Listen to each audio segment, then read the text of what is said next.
اقدامات کر لیے ہیں کہ اگلے سال وہ جو بلڈنگز بنیں گی اس کو انشور کیا جائے گا کہ وہ ایسی جگہوں پر نہیں بنے گی جہاں سے پانی کا بہاؤ دریاؤں میں نہیں بنائی جائے گی, ایسی جگہوں پہ نہیں بنائی جائے گی.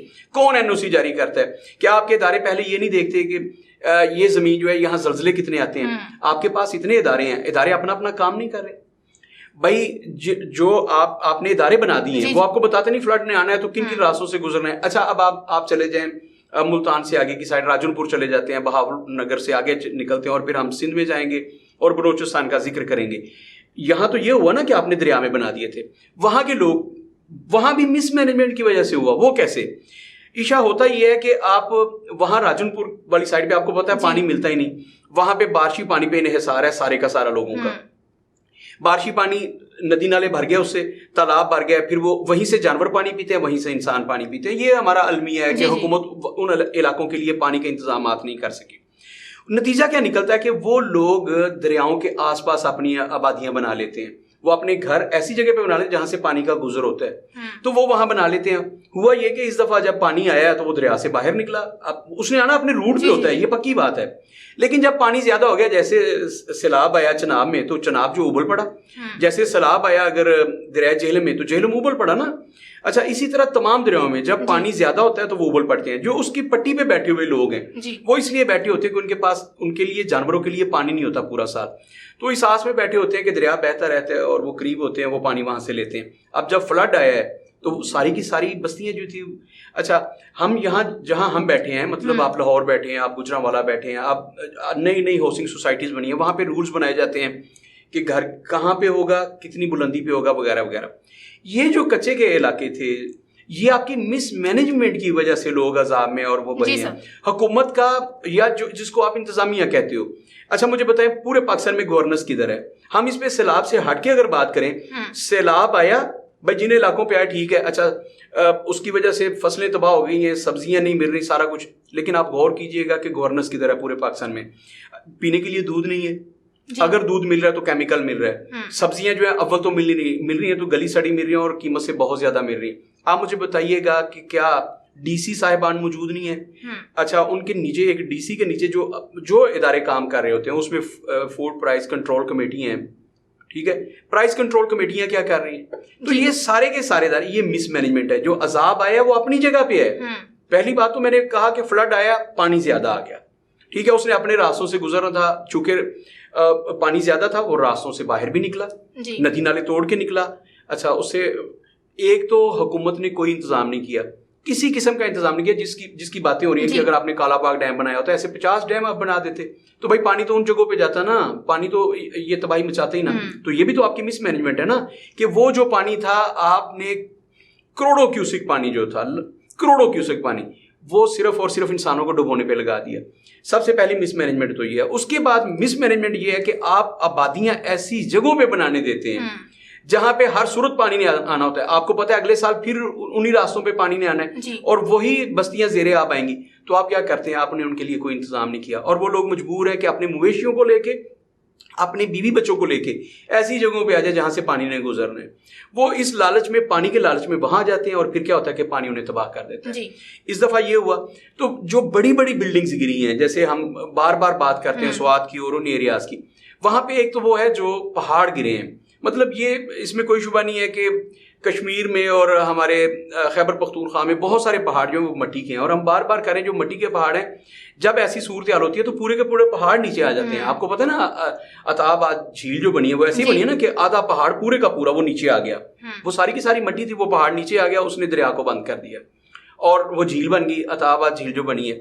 تو جب مٹی کے پہاڑ ہیں وہ تو انہوں نے سرکنا ہوتا ہے, جب ایسی زلزلہ آ جائے یا ایسا کچھ ہو تو وہ پہاڑ نیچے آ جاتے ہیں, پورے کا پورا پہاڑ نیچے آ جاتا ہے, آدھا پہاڑ نیچے آ جاتا ہے. اور آدھا پہاڑ آپ کیا سمجھتی ہیں کہ پہاڑ کوئی چھوٹی سی چیز ہے, وہ آ گیا اور وہ چند ٹن مٹی ہے جس کو آپ ہٹا لیں گے. جب پہاڑ آتا ہے تو یوں سمجھ لیں اس پہ جتنے درخت ہیں, جتنی اس پہ آبادی ہے, سب کی سب, اور اس کے نیچے جو آنے والی چیزیں وہ سب کی سب تباہ و برباد ہوں گی. وہ ایک قیامت ہوتی ہے, اللہ نہ کرے ایسی قیامت ہے, وہ ایک الگ ہے, وہ ہے قدرتی آفت. اسے ہم زمینی اور آسمانی آفات میں لیتے ہیں نا, جس پہ ہم نے کل بھی بات کی تھی. لیکن ابھی ہم مس مینجمنٹ کی بات کر رہے ہیں. وہ جو بستیاں یا وہ ہوٹلز بڑی بڑی بلڈنگز جو دریا میں بن جاتی ہیں یا دریا کے کنارے پر, وہ دریا کی ہی زمین ہوتی ہے. آپ کو پتہ ہے جب آپ کو سڑک بناتے ہیں تو اس کے ارد گرد آپ کو پتہ ہے 200 فٹ ادھر 200 فٹ ادھر جو ہوتی ہے وہ ہائی وے کی جگہ ہوتی ہے یا متعلقہ محکمے کی. اسی طرح جب آپ ریلوے کی پٹڑی بچھاتے ہیں تو اس کے اسی طرح جو دریا اور نہر کے ارد گرد کی زمین ہوتی ہے وہ محکمہ نہار کی زمین ہوتی ہے. آپ مجھے بتائیے کہ کون اجازت دیتا ہے کہ آپ محکمہ نہار کی زمین پر اپنی بلڈنگ, اپنا پلازا, اپنا ہوٹل بنا لیں, ہٹ بنا لیں, آپ ریزورٹس بنا لیں؟ کون آپ کو اجازت دیتا ہے؟ کون این او سی دیتا ہے؟ آپ نے کروڑوں اربوں روپے ڈبو دیے ہیں, یہ آپ کی مس مینجمنٹ ہے. وہ کوئی بھی صوبہ, وہ خیبر پختونخوا ہو, وہ پنجاب ہو, وہ بلوچستان ہو, وہ سندھ ہو, کوئی بھی صوبہ. بھائی پاکستان ڈوبا ہے نا, یہ سارے کا سارا پاکستان ڈوبا ہے. بھائی جتنے بھی ڈوبے ہیں وہ انسان تھے نا. اچھا تو سارے انسان جو ہیں ان کا قتل کس کے ہاتھ پہ ہے؟ یاد رکھیے گا یہ انتظامیہ کے. حضرت عمر نے کہا تھا کہ اگر دریائے فرات کے کنارے, جو بڑی مشہور روایتوں سے منسوب ہے کہ اگر دریائے فرات کے کنارے کتا پیاس سے بلکتا ہوا مر گیا تو قیامت کے دن عمر اس کا جواب دے ہوگا. کیا شہباز شریف اس کے جواب دے نہیں ہے؟ یا جہاں جہاں حکمران بیٹھے ہیں اس یونین کونسل کا چیئرمین اس کا جواب دے نہیں ہے؟ بھائی اس نے ووٹ لیے نا, تو وہ اس بات کا وہاں کا ضلعی چیئرمین جو ہے یا جو بھی اس وقت ڈی سی وہاں پہ بیٹھا ہے, جو بھی بیٹھے ہیں, ایک اے سی بیٹھا ہے, کیا وہ اس بات کے جواب دینی ہے کہ قیامت کے دن اللہ کو انہوں نے جواب دینا ہے کہ پروردگار ہمارے سامنے سینکڑوں لوگ جو تھے اپنے املاک کے ساتھ, اپنے جانوروں کے ساتھ, اپنے مال مویشی کے ساتھ, اپنے بچوں کے ساتھ اپنی زندگی کی بازی ہار گئے تھے, پروردگار ہم دیکھ رہے تھے, ان لوگوں نے کیا انتظامات کیے ہیں؟ اچھا چلے میں اس بات کو چھوڑتا ہوں کہ کیا انتظامات کیے تھے, یہ ہر سال ہم روتے ہیں. عشاء ہم اس بات پہ آتے ہیں کہ اگلے سال کے لیے آپ کے پاس کیا انتظامات ہیں, جو بار بار ہوتا ہے نا ہم انتظامات کریں گے. حکومت کے لیے کچھ تجاویز ہیں, سارے لوگ تنقید کر رہے ہیں نا, تو ہم بھی تنقید برائے تنقید کرتے جائیں. ہم تنقید نہیں کرتے, ہم اصلاح کر دیتے ہیں, مشورے دیتے ہیں حکومت کو. ایک تو یہ کیا جائے کہ جتنا بھی نہری رقبہ ہے یا دریائی رقبہ جسے آپ کہتے ہیں نہری رقبہ, اسے تمام کے تمام رقبے پر باقاعدہ سے منظوری ہی نہ دی جائے کہ وہاں پہ آپ کسی قسم کی بلڈنگ کھڑی کریں, چھوٹا سا گھر ہی کیوں نہ ہو. آپ ان کے لیے پانی کا انتظام کریں, بہتر انداز میں پانی کا انتظام ہو تاکہ لوگ اپنے مال مویشی کے ساتھ دریاؤں میں آ کے نا ڈیرے لگا لیں. کہ آپ دیکھیں نا راوی سوکھا ہوا ہے نا, اچھا اس کی پٹڑی ارد گرد سے خالی ہوتی ہے, وہاں آ کے وہ آباد ہو جاتے ہیں اپنے جانوروں کے ساتھ. وہاں انہوں نے جھونپڑیاں لگائی ہیں, کچے گھر بنا لیے ہیں. جب پانی آئے گا وہ سارے کے سارے بہ جائیں گے. تو حکومت نے پہلی بات تو عام دنوں میں بھی وہاں پہ کسی کو ڈیرا نہ لگانے دے, وہاں نہ گھر بنانے دے. یہاں تو پوری پوری بلڈنگز بن گئی. بھائی 5 اسٹار ہوٹل آپ نے دریاؤں میں بنا دیے نا, جو سوات میں ہنی مون ہوٹل گرا ہے, آپ نے پورے کے پورے ہوٹلز بنا دیے, بڑی بڑی بلڈنگز بنا دی, 10-10 منزلہ, اتنی بڑی کروڑوں اربوں روپے کی عمارتیں بنا دی. آپ کسی کو کچا گھر بھی نہ بنانے دیں, آپ کسی کو جھونپڑی بھی نہ لگانے دیں دریا میں. ان کے لیے آپ انتظام کریں پانی کا, ایسی جگہ پہ پانی کا انتظام کریں. یہ حکومت کی کنویں کھدوائے بے شک, جیسے حافظ سعید صاحب کام کر رہے ہیں نا. میں نے کل کے پروگرام میں کہا تھا کہ حافظ سعید صاحب اور دوسری جو مذہبی جماعتیں کام کر رہی ہیں ان پہ شہباز شریف کو چاہیے پابندی لگا دے کہ جب ہم نہیں کام کر رہے تو آپ کیوں کام کر رہے ہیں. مذہبی جماعتوں نے کام کیا, خدا کا فضل ہے کہ یہ مذہبی جماعتوں نے کام کیا. حافظ سعید صاحب نے بلوچستان میں جا کے کنویں کھدوائے ہیں, وہاں پہ کنویں کھدوائے جہاں پانی کا تصور نہیں تھا. یہ بہت بڑا قدم ہے جماعت الدعویٰ کا, اپریشیٹ کرنا چاہیے. پورے ملک کے لوگ انہیں اپریشیٹ کریں کہ حافظ سعید صاحب نے بڑا کام کیا. تو سارے سب لوگ جتنے بھی ہیں, اس دفعہ 50 تنظیمیں ہیں. مجھے فخر ہے کہ ہمارے گجرانوالہ سے جو ثاقب رضا مصطفی ہیں, ان کی مصطفی فاؤنڈیشن جو ہے اس نے بہت بڑا کام کیا, اب تک کام کر رہے ہیں میدان میں. تو ایسی جتنی بھی تنظیمات ہیں, ایک تو یہ کریں کہ ان علاقوں میں حکومت کو چھوڑ دیں. دریاؤں سے بہت دور جہاں فلڈ نہیں آتا, اونچی جگہ ہے, وہاں پہ پانی کے کنویں بنوائے جائیں اور ارد گرد اس کے بستیاں آباد ہوں. اب بستیاں اگر آباد ہوں تو ان کے لیے پہلے پانی کا انتظام کیا جائے, اس کے بعد وہاں بستیاں آباد کی جائیں, اور خیال رکھا جائے اس بات کا کہ بستیاں وہاں آباد ہو جہاں پانی نہ پہنچے, سیلاب کا پانی نہ پہنچے. اب بارش جو آئے گی تو اس سے کم از کم گھر تو نہ بہیں, سیلاب سے تو گھر نہ بہیں. تو یہ ساری چیزیں مینجمنٹ میں آتی ہیں. ہاں ہم پہلی بات تو حکومت وقت کو تجویز دے رہے ہیں کہ حکومت وقت اپنے جو قوانین بنائیں, یاد رکھیے اس سلسلے میں نئے قوانین بنانے کی ضرورت نہیں ہے. سارے قوانین موجود ہیں کہ گھر کیسے بنانا چاہیے. پورے ادارے ہیں, کارپوریشن جو ہوتی ہے اس میں نقشہ پاس کرتی ہے. اور میں نے آپ کو بتایا کہ جو ہوٹل بنتے ہیں اس میں تو 15 NOC لینے ہوتے ہیں. وہاں آپ کو ٹریفک والے بھی NOC دیتے ہیں. اچھا آپ محکمہ نہار کی جگہ پہ آپ کیسے گھر بنا سکتے ہیں, ہوٹل بنا سکتے ہیں؟ تو آپ اس مینجمنٹ کو لیجئے. شہباز شریف اپنے آپ کو بہت اچھا ایڈمنسٹریٹر کہتے ہیں. ہماری بات وہ سنیں تو اس پہ عمل کریں. اگلے سال اب گھر آباد ہونے ہیں, نئے سرے سے ہوٹل بننے ہیں, نئے سرے سے گھر بننے ہیں.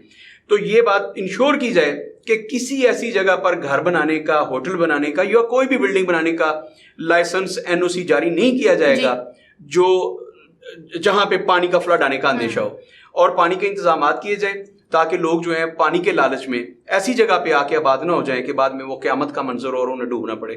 تو یہ ہمارے کچھ مشورے ہیں حکومت وقت کے لیے. اللہ سے دعا ہے کہ اللہ رب العزت ہمیں اس آسمانی اور زمینی آفت سے ایک دفعہ اپنے حبیب کے صدقے ہمیں اس مشکل سے نکالے. پاکستان اس وقت پوری مشکل میں, ہمیں 10 سال لگیں گے. اس دفعہ جو نقصان ہوا ہے, اگر پوری کی پوری تنظیمات اور حکومت پوری دل جمعی سے کام کرے تو ہمیں 10 سال لگیں گے ان لوگوں کی بحالی میں. اتنا بڑا نقصان ہوا ہے, یہاں بتایا نہیں جا رہا, اتنا بڑا نقصان ہوا ہے. تو میں پوری پاکستانی قوم سے التماس گزار ہوں کہ ساری پاکستانی قوم ان لوگوں کی بحالی کے لیے اگر 10 روپے بھی دے سکتی ہے, آپ حکومت کو نہ دیں. مجھے تو خود اعتماد نہیں ہے نا ان پہ, آپ حکومت وقت کو نہ, لیکن وہ تنظیمات جیسے حافظ سعید صاحب کام کر رہے ہیں, یا جیسے میں نے ادارہ مصطفیٰ کا نام لیا, اور بہت ساری تنظیمیں جو لوگ کام کر رہے ہیں, خدمت فاؤنڈیشن کام کر رہی ہے جماعت اسلامی کی, تو جتنے بھی لوگ ایسے کام کر رہے ہیں, مجھے نام اگر میں سارے نہیں لے سکا اس کا مطلب یہ نہیں, وہ جتنے بھی ہیں 10 20 50 لوگ جو مذہبی تنظیمات کام کر رہی ہیں, آپ ان کے ہاتھ مضبوط کیجئے, ان کو پیسے دیں. آپ خود نہیں جا سکتے ان علاقوں میں, ان کو کمبل دیں, ان کو بے شک ایک ڈسپرین دیں. وہاں پہ لوگوں کو میڈیسن بھی تو چاہیے, آپ بے شک ایک ڈسپرین, ایک پتہ نہیں دے سکتے گولیوں کا, تو ایک گولی دے دیں, لیکن آپ تعاون کیجئے. کوئی ایک پاکستانی ایسا نہ ہو جو اس وقت اس مشکل گھڑی میں اپنے بھائیوں کی مدد نہ کرے. یہ ہمیں اسلام نے بھی بتایا اور انسانیت بھی یہی بتاتی ہے. یاد رکھیے گا, دنیا کا سب سے بڑا مذہب انسانیت کا مذہب ہے, جو ہمیں بتاتا ہے کہ دوسرا انسان کسی مذہب سے بھی تعلق رکھتا ہو, کسی مسلک سے تعلق رکھتا ہو, اس کی جان بچانا آپ پہ فرض ہے. تو سارے کے سارے پاکستانی جو ہیں اس صورتحال میں گھروں سے نکلے, لوگوں کی مدد کریں جس انداز سے مدد کر سکتے ہیں. میرے جو 2 دوست ڈاکٹر ہیں, میں ان کو مبارکباد پیش کرتا ہوں کہ وہ وہاں سیلابی علاقوں میں لوگوں کی خدمت کر رہے ہیں. اور کل میرے ایک دوست ہیں, انہوں نے ایک چھوٹی بچی کو لوگ نکال کے لائے, جیسے رات 12:30 1 بجے, جیسے ہی انہوں نے اس بچی کی جان بچائی ہے. میں انہیں سلام پیش کرتا ہوں, اور آج ان کو یہ ویڈیو بھیجیں گے کہ ہم آپ کو اپریشیٹ کر رہے ہیں.